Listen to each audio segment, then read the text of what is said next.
Right. I've got that flipping Tia Coffee song in my head, gal. I'm on the outside in.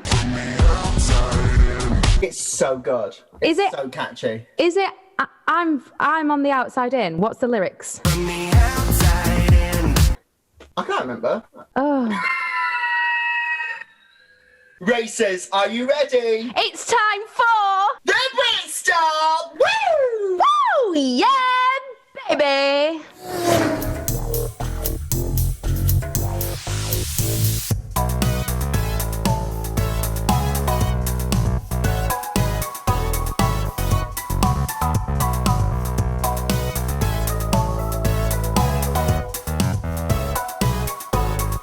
Hello, and a huge fabulous welcome to The Brit Stop. I'm Nadia Business. And I'm her ball and chain, Lorna.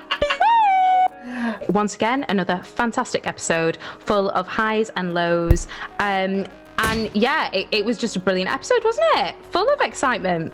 When you think this season can't get any better. It gets worse. And oh my God, we are whittling these queens down, aren't we? We are whittling them down. Tia Coffee has left the building. Correct decision, though. Yeah, it was her third time lip syncing, and she's against the person with 3 badges, so it was kind of inevitable. So we're back, and Lawrence has survived, quite rightly, and we're coming into a new week. We're halfway through the cast, Lorna. We started with 12, we're down to 6. I didn't go to school for math. Is this the 6 you thought would be here? Well, you know, with the whole shocker of Joe Black leaving so early, and then Ginny Lemon walking, that did throw me for a loop. Sure.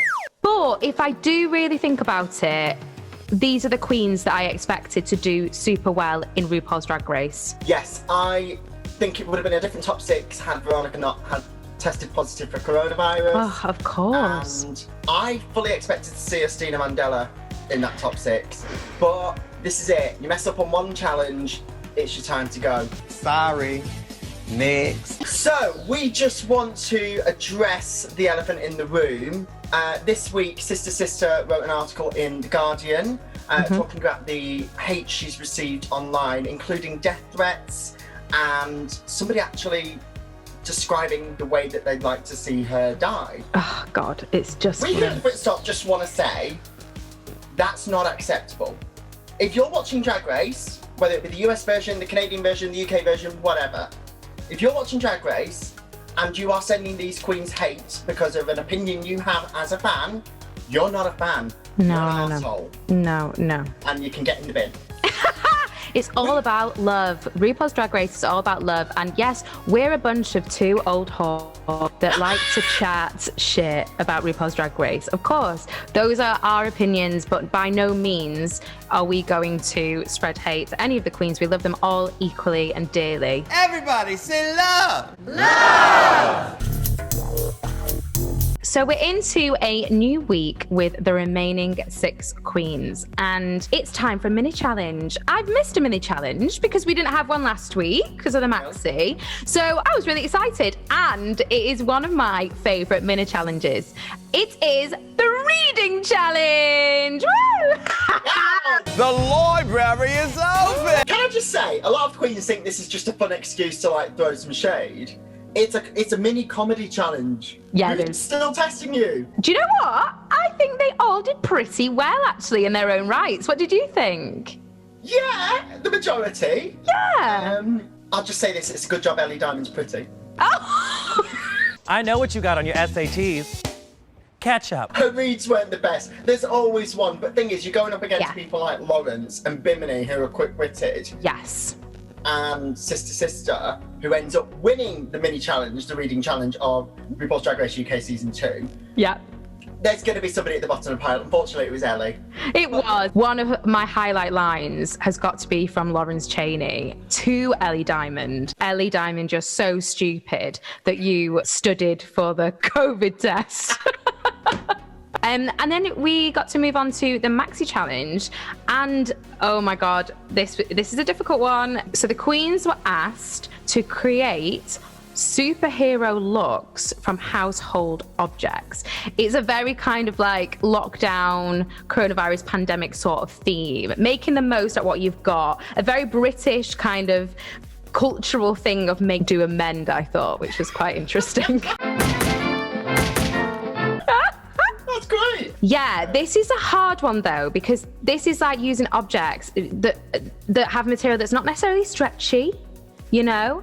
It's difficult. They've got a lot of like crazy items to make. So this is really difficult, especially for those queens that aren't sewers. Yes. So because Sister won the mini challenge, she got a really good head start. And oh my God, that bitch swept up the place. She gutted it. She got everything. That was longer than 15 seconds. I think it was Bimini Bun Blush who was just like, I've got nothing. Like, there's nothing here. So that was a case of 2 palm leaves. Yeah, that was a bit of a worry. And what I found absolutely hilarious was Ahura, the little snake in the grass, like sidling up to Sister in the workroom, trying to sweeten her up to get some of her things. So Nadia, from the start, who did you think would do really well with this challenge? We know, obviously, that both Lawrence and Ellie are seamstresses, and we know that Ahura went to fashion school. So for me, those are the 3 I was kind of looking at to say, you've got a certain standard to live up to. Absolutely. And the other 3, Taste, Bimini, and Sister, yeah, I was like, maybe you'll wing it. We'll see. Let's get into it. The one I was worried about was my babe, Bimini. She was so worried, and this gave me heart palpitations. Not least because Rue had a very special guest join him in the workroom. It was none other than the queen who does Rue's very own makeup. It's Raven. Oh my God. Can we all just go home at this point? When she came through the door, that mug was beaten to an inch of its life. I quit. See you later. I quit. I would quit. I'd say bye. She and Rue are kind of speaking to each of the queens individually. Now, this is something we haven't really seen up until this episode, that every single one of the queens in that workroom gets a chance to speak with Rue, and we see it on camera. The ones that really stuck out for me was Raven giving Ellie Diamond her makeup, her stamp of approval, which is like, if you get that stamp of approval from Emmy award-winning makeup artist Raven. I would never say that. Now, someone who I really knew was not getting Rue Pizza badge this week was Taste with those Brillo pads. Warning, this was done before Bag of Chips season 1, and it was awful. So you're working with a very difficult material. If you got it right, great, but unless you're literally going to stick the Brillo pads in their current shape to you, you have to spend ages untangling them. And I think difficult is an understatement. It's not just difficult, babe. It's painful to do and time consuming. There's a paramedic! A paramedic has to come because she's cut her hand up in ribbons. Raven and Rue basically told her, this isn't a good idea, and I think you need to rethink. Who said? Jesus. But did she take their advice, hon? Nope. Did she balls? The other person who looked really worrying was, like I said before, my gal Bimini, with what I can only describe as a piece of fabric wrapped around 2 balloons for bosoms and 2 palm trees leaves just sticking out like weird fairy wings. What the fuck is that? What's going on here, babe? I was worried. When Bimini was talking to Rue and Raven, the outfits changed slightly, so the balls had gone. Yeah. And been replaced by toilet paper, and that was kind of her lockdown theme. Oh, yes. And there was a lampshade, I'm guessing it was, with like a curtain tie around it. And it was giving me very kind of Handmaiden's Tale, Katie Price. Okay, so onto the runway, onto the runway. Here we go. On the runway today, so RuPaul Charles is looking absolutely stunning in this green, aqua, sparkly, well-fitted number. Doesn't she look gorgeous? Oh my God. I never had to eat again. I was full. First around the corner was Tace, okay, in the Brillo. Now, I've got to say, right, when she first turned the corner, I was like, ooh. All right.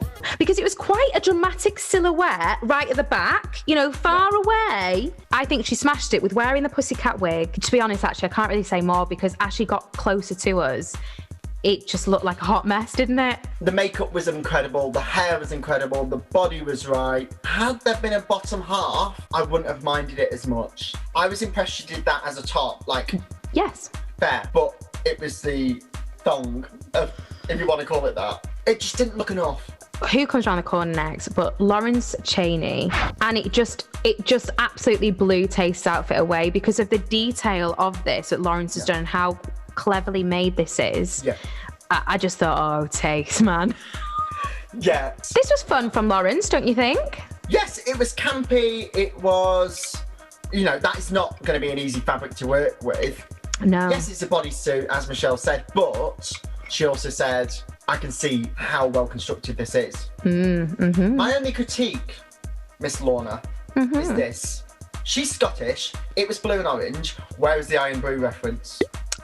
Oh my God, I didn't think of that. Was it Michelle who said that she wasn't keen on the little balls? Yes. I kind of agreed with that. I don't think it needed it because there wasn't any other reference throughout the rest of the outfit apart. It just looked like just stick on some balls as well. Round the corner, we have a horror as COVID-19.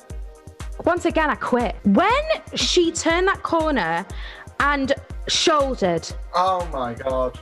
I died. Gagged, gooped, all the G's. Wow.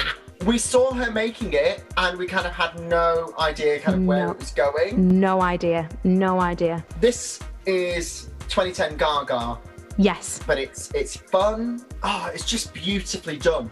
How has she got that texture and ruffle on the sleeves and the shoulders? And just kudos for, you know, pulling it all together and making it a little bit more club kid by painting the blue mask and having that little nod to the NHS workers and, you know, having that little nod to it was really, really beautiful. Was it lights or something that she put on as the belt?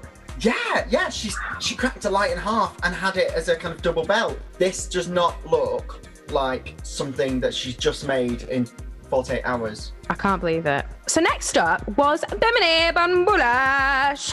What did you think of this? I disagree with Michelle. I like the hair. Hair and makeup, beautiful. And the colours, great on her.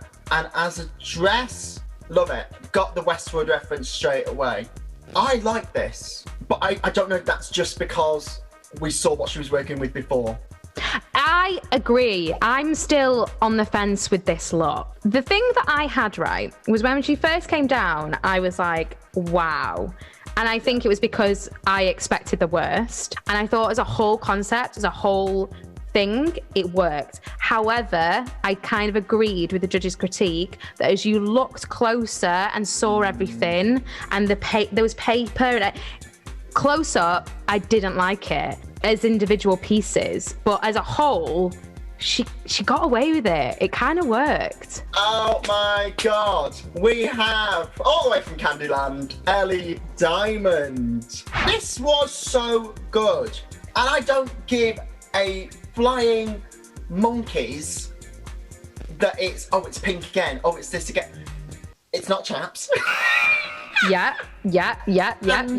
It's so well done. She's got did you call it a pannier? Like the kind of the hip paddy thing? I don't know. She knows what she's doing. She had every right to be confident in that workroom.